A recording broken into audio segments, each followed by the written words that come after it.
ግልጽ ደብዳቤ ለመላው የኢትዮጵያ ሕዝብ ከዓለም አቀፍ ትብብር ለኢትዮጵያውያን መብት ግሎባል አላያንስ ፎር ዘ ራይትስ ኦፍ ኢትዮጵያንስ። ጉዳዩ ዲያቆን ዳንኤል ክብረት ሚኒስትር አማካሪ ስለ ዲያስፖራው የሰጠው ያልተጠበቀ ትችትና የውሳኔ ጥሪ መጋቢት 12 2018 ዓ.ም። በአሁኑ ፈታኝና አደገኛ ወቅት የተወለድንባት ሀገራችን ኢትዮጵያ ሁሉንም ልጆቿን የምትፈልግበት ጊዜ ነው። በመላው ዓለም የሚኖረው ግዙፉ ትውልደ ኢትዮጵያዊ ወይንም ዲያስፖራ ለሀገሩና ለወገኑ ያልተቆጠበ ድጋፍ ሲለግስ ቆይቷል። ወደፊትም ድጋፉ እንደሚቀጥል እናምናለን። ግሎባል አላያንስ ዲያቆን ዳንኤል ክብረት የሰጠውን ትችትና የዲያስፖራ አስከሬን ወደ ኢትዮጵያ እንዳይገባ መከልከል አለበት ያለው መልእክት እጅግ የተሳሳተና የኢትዮጵያውያንን ማህበረሰብ ያስተሳሰረውን ድርና ማግ ለመበጠስ የሚጎነጎነው ሴራ አካል መሆኑ ግልጥ ነው። ይህ ያልተጠበቀ ኃላፊነት የጎደለውና አደገኛ ጥሪ ዲያስፖራው ለኢትዮጵያ ምን ያህል ድጋፍ እንደሚለግስ፣ ምን ያህል መስዋዕትነት እንደሚከፍል፣ ምን ያህል ተቆርቋሪነት እንዳለውና ምን ያህል ሀገሩን እንደሚያፈቅር ያልተገነዘበ ትችት ነው።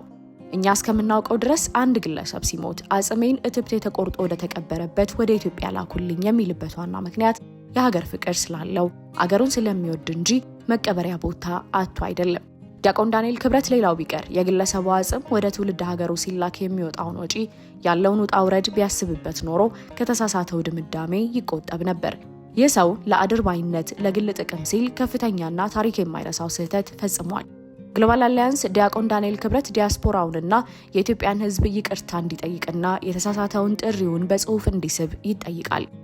ይህንን ሰው የተለየ የሚያደርገው በታላቋ የኢትዮጵያ ተዋህዶ እምነት ማደጉ፣ መማሩ፣ ዲያቆን መሆኑ ጭምር ነው።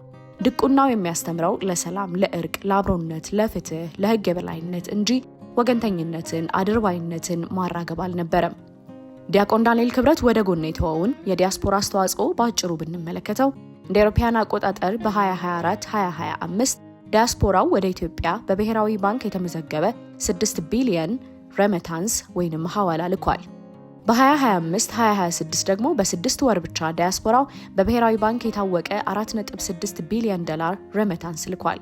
በጥቅሉ ሲገመገም ኢትዮጵያ ከውጪ እርዳታና ከውጪ ንግድ በላይ የውጪ ምንዛሬ የምታገኘው ከዲያስፖራው ነው። ለህዳሴ ግድብ ግንባታ ካፒታል የተገኘው ከኢትዮጵያ ህዝብ ነው።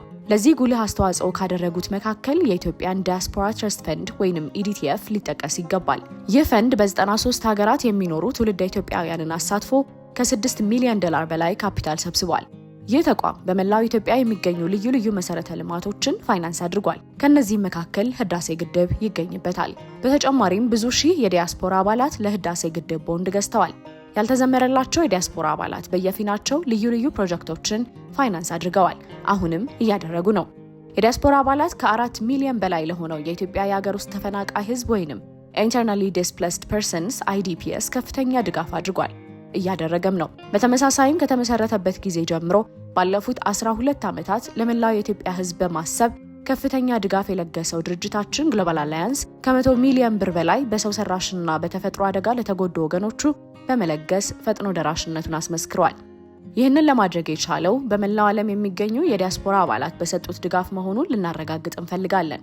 ግሎባል አላያንስ ይህንን ፈጥኖ ደራሽነትን በተደጋጋሚ ካስመሰከረባቸው መካከል በኮቪድ ለተጎዱት ወገኖቻችን በጌዲዮ ጎጂ፣ በቡራዩ፣ በጋሞና በስልጤ የጎርፍ አደጋ፣ በኦርቶዶክስ ተዋህዶ ቅዳሴ ለተሰደዱ ወገኖቻችን እንማልዳለን የምንለውን ለመፈጸም ችሏል። ዲያቆን ነኝ ባዩ ዳንኤል ክብረት ለሀገራችሁ አፈር አትበቁ ማለቱ እጅግ በጣም ለህሊና የሚከብድ ነው። በህይወት ያለውን ዜጋ በረሃብ እየቆሉ ሰብአዊ መብቶቹን እየረገጡ ያለ ፍትህ እየሰሩ የሚያሰቃዩት አንሶ ውጭ የሚኖረውን ኢትዮጵያዊ ዘመድ ሲሞትብህ መቅበር አትችልም ማለት በዓለም ያልታየ የሰብአዊ መብት ጥሰት ነው። በኢትዮጵያና ግዛታዊ አንድነትና በኢትዮጵያዊነት በሰብአዊነትና በሁሉም ዜጎች ሰብአዊ መብት የሚያምነውን ድርጅታችንን በጎሳና በቋንቋ የተዋቀረው የኢትዮጵያ ህገ መንግስት ኢትዮጵያውያንን ዲያስፖራውን ጨምሮ ከመቼውም በባሰ ደረጃ እንዲከፋፈሉ ማድረጉ እየታወቀ ዲያቆን ዳንኤል ክብረት የሚያገለግለው ስርዓት አንዱን ከሌላው እየለያየ እርስ በርሱ እያናከሰ ህዝቡ በሰብአዊነቱና በኢትዮጵያዊነቱ መለያዎች በአንድነት እንዳይሰበሰብ አድርጎታል። ዲያቆኑ ያሰራጨው መግለጫ የሚያስተላልፈው መልእክት እኛ ከዲያስፖራ የምንፈልገው ገንዘቡን እንጂ ሬሳውን አይደለም የሚል ነው። በመጨረሻም ግሎባል አላያንስ ባደረገው ግምገማ መሰረት መላው የኢትዮጵያ ህዝብ እንዲያውቀው የሚመኘው የዲያቆን ዳንኤል ክብረት መልእክት ለዲያስፖራ የሚያስተጋባው የኢትዮጵያ አገዛዝ አምባገነንነት ምንም ገደብ የሌለው መሆኑን ነው።